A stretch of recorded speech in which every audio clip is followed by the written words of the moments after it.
Well, y'all, the Republican Party is still in a fight, but the unfortunate thing is it's a fight within our own party. Right now, what just happened is you got four RHINO Republicans. You got Mitch McConnell of Kentucky, Rand Paul of Kentucky. Those two are bosom buddies. You got Susan Collins of Maine and Lisa Murkowski of Alaska. All four of these RHINOs, who are notorious for working hand in hand with the Democrat Party, have come out to stop President Trump's tariffs, specifically on Canada. Now, why would they want to stop President Trump from incentivizing Canada to renegotiate the trade deal to make it more beneficial for the U.S.? Why would they be against that? Could it be because they're getting their palms greased by lobbyists?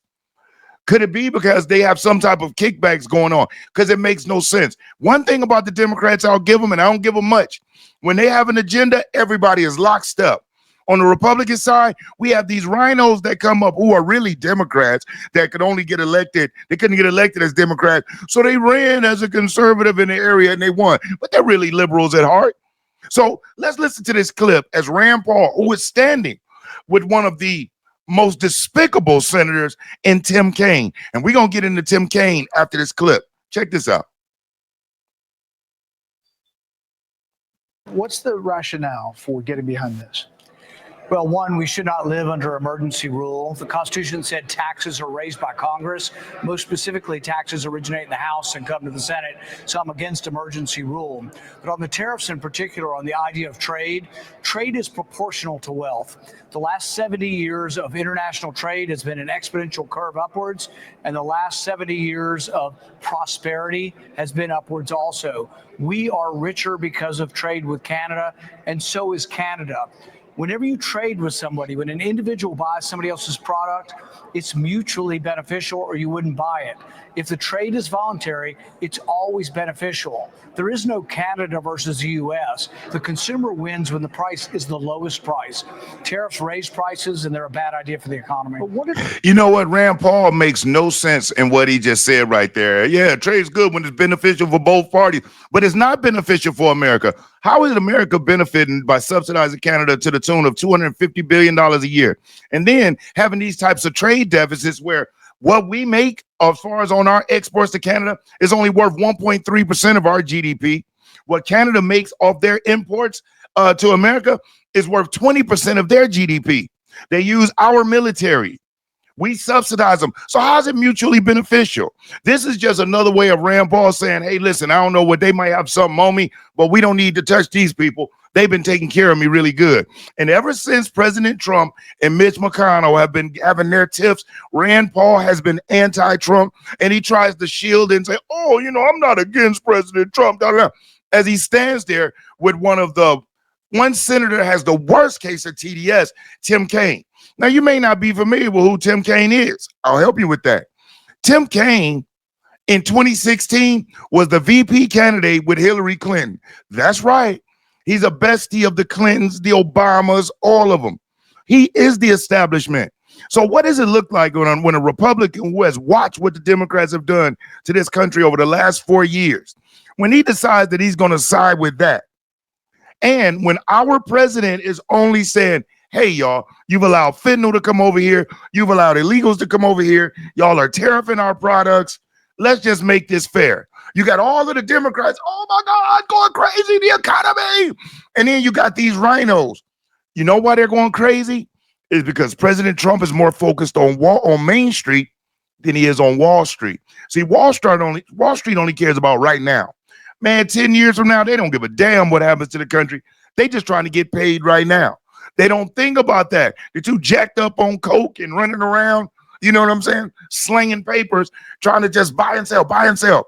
Look at what happened. Remember the mortgage crisis? Same Wall Street people sunk this country during that time. And they'll do it again if we let them. So President Trump is saying, pump the brakes, y'all. We're going to take care of the American citizens first. It's like under the Biden administration. Remember, under Joe Biden, they felt the economy was good because the rich felt it was good. Even though the Democrats always say how they're fighting against the rich and yada, yada. When they have the most billionaires and wealthy people in this country associated with their party, as if those people going to say, yes, y'all, go ahead. Yep. Penalize me. Yes, I'm that giving. Penalize me. It's not happening. So that's who Tim Kaine is. the former Hillary Clinton VP. Now let's listen to what President Trump has to say about Liberation Day.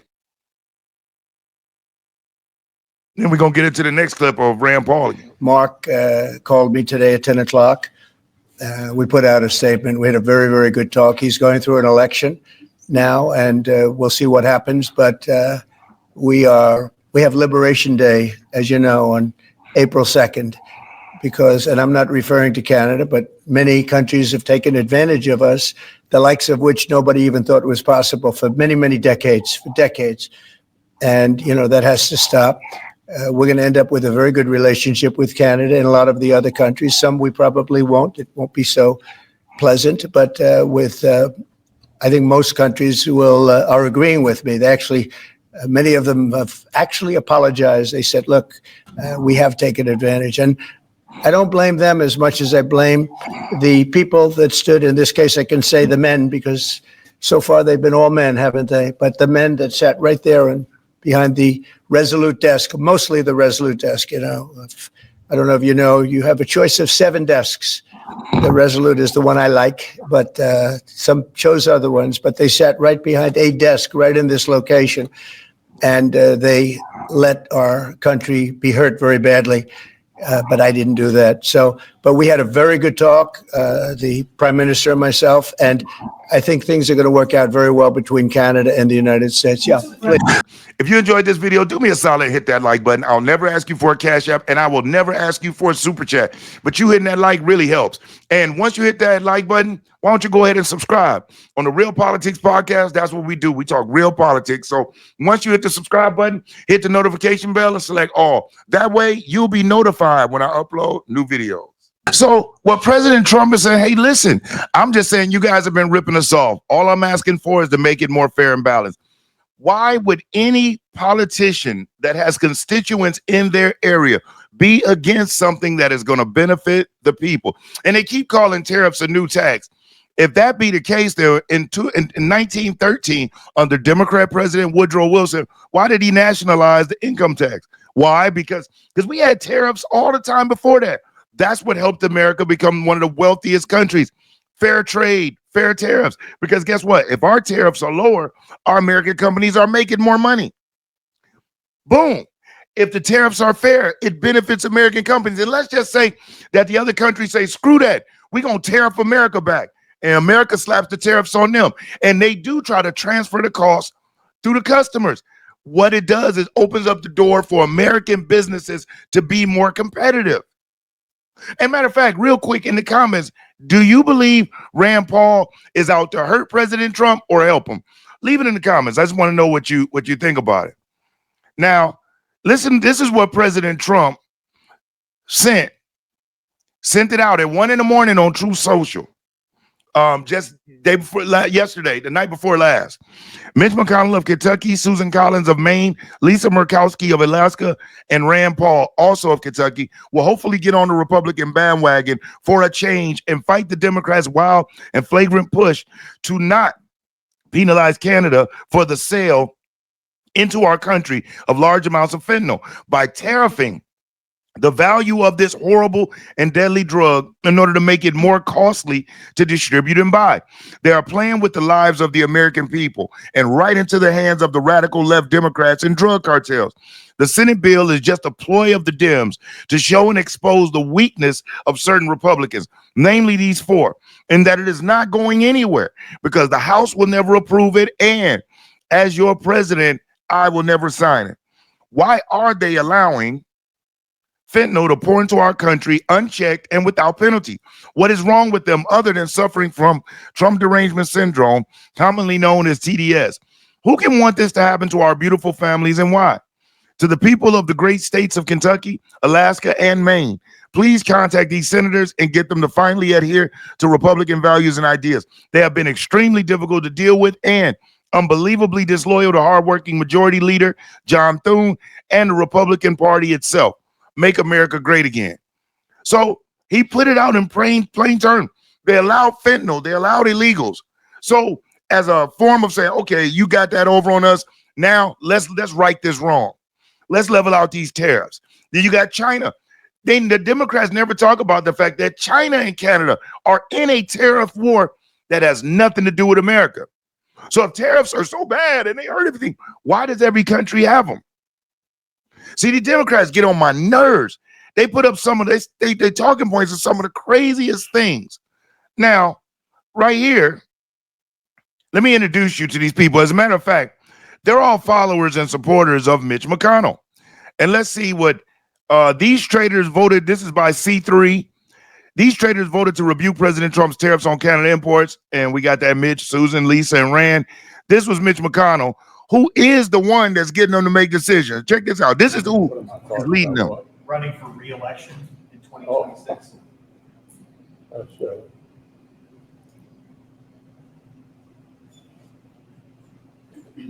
Asked him, is he running for re-election in 2026? Senator, running for re-election in 2026.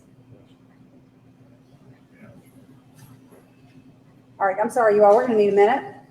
Now, this is one of them individuals that still feels like he should be in control of what the Republican Party does and what it looks like. He's been in leadership so long, he don't know how to let go. And then you got Rand Paul, who's a disciple of this man. And then we got, matter of fact, let's get into the other two ladies. We know Rand Paul is a RHINO. Matter of fact, I don't know why so many people fall for his BS. Rand Paul does nothing beneficial when it comes to what Trump wants to do. What Rand Paul does, he does a little bit to appease his base to keep him in office, but he sides with the crap that the other side does. Always, well, we're trying to come and do this, and it's not that, and the blah, blah, blah, talks all that bull crap, and then votes for the BS. But then we'll get on the Senate floor, get his 3 to 5 minutes clip in where he's railing against the establishment and the deep state. But then everything he does outside of that is in alignment. For him to even be working with Tim Kaine. Listen, I'm all about bipartisanship, but Tim Kaine isn't bipartisan. He's not going to bend to anything the Republicans will want. So why are the Republicans bending to them? What do they have on these four? Why are these four people always the RHINOs? Well, I'll tell you. Matter of fact, we're going to let Susan Collins tell you herself how she feels about President Trump. Listen to this and tell me, is there any wonder, are you surprised at her action? My concerns have been growing over several months, but I really reached the tipping point when Donald Trump started criticizing the grieving parents who had lost a son in Iraq. That was just a bridge too far for me. That never even happened. Now, she's a Republican spouting this lie, but she's not offended by the fact that Joe Biden never met with the 13 servicemen who died in Afghanistan. She wasn't offended by the fact that Biden never even spoke Laken Riley's name or to her family. That doesn't bother her, but the fact that President Trump did something from some made-up fake story that she's willing, and as you see in that corner, yes, that is NBC News. Indicated, along with the previous incidents, that he lacked the temperament, the judgment, and the self-restraint to heal the divisions in this country and bring us together to solve problems here at home and abroad. This lady, I can't stomach the rest, because I can't stand how these people get up here and act like they're so concerned about working together. Why are the Republicans so eager to want to work with the Democrats so bad? When the Democrats have the ball, they don't give a damn about working with the Republicans. They don't. Why do we always have people peeling off? It's because some of these folks were only elected in their districts as Republicans because they couldn't win as a Democrat. That's it. They're posers. I believe that there are people who are literally bred and raised to, on the outside, act like they're conservative, but on the inside, they're more progressive than AOC. I mean, I'll name a few. Think about Anna Navarro on The View. That lady supports 100% of what Biden does, nothing conservative. Or the other lady on The View, I forget her name, that's the fake conservative. Or the black guy on MSNBC, Michael Steele. He's about as much of a Republican as I am a white man. Okay, so these people get up there posing, and I'm sick of it. Now, the other lady, Lisa Murkowski, let's talk about her history. She voted to impeach President Trump. She also voted against 2 of Trump's Supreme Court nominees and then voted to confirm Joe Biden's picks. Got to get him out. Got to get these people out. Now let's listen to Rand Paul as he gives his weak explanation. Oh, let me retake that back. I'll let you judge it. But Rand Paul's going to give his explanation on why he broke with President Trump, the American people, and the MAGA movement to push back on leveling the playing field and putting America first. Let's see what he got to say.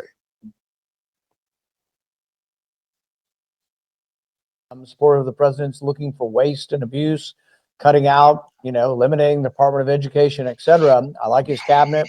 But on tariffs, I think it's just economically, it's a fallacy to think that it will help the country. Tariffs are a tax.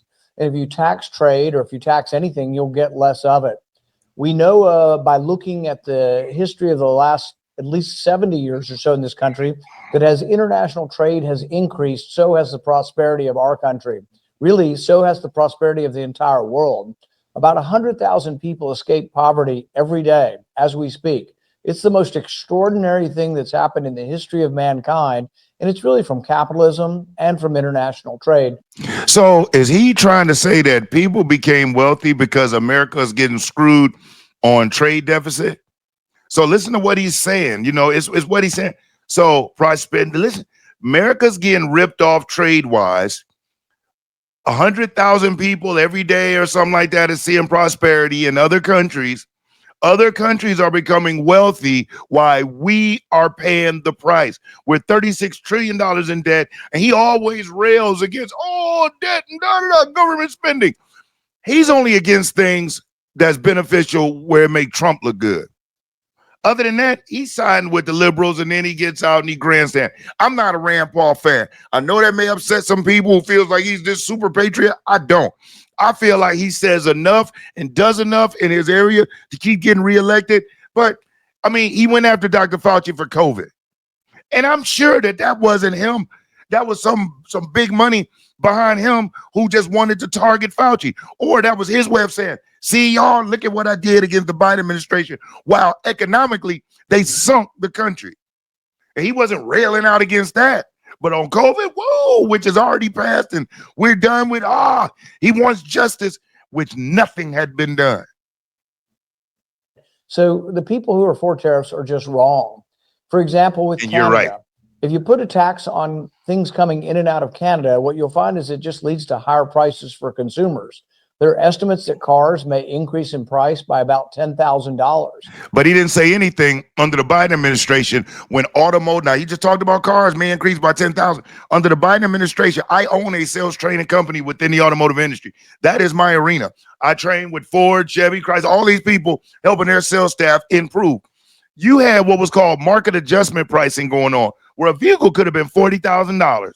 But due to the Biden administration's economy and inflation, people were selling $40,000 vehicles for 60, 70, calling it market adjustment.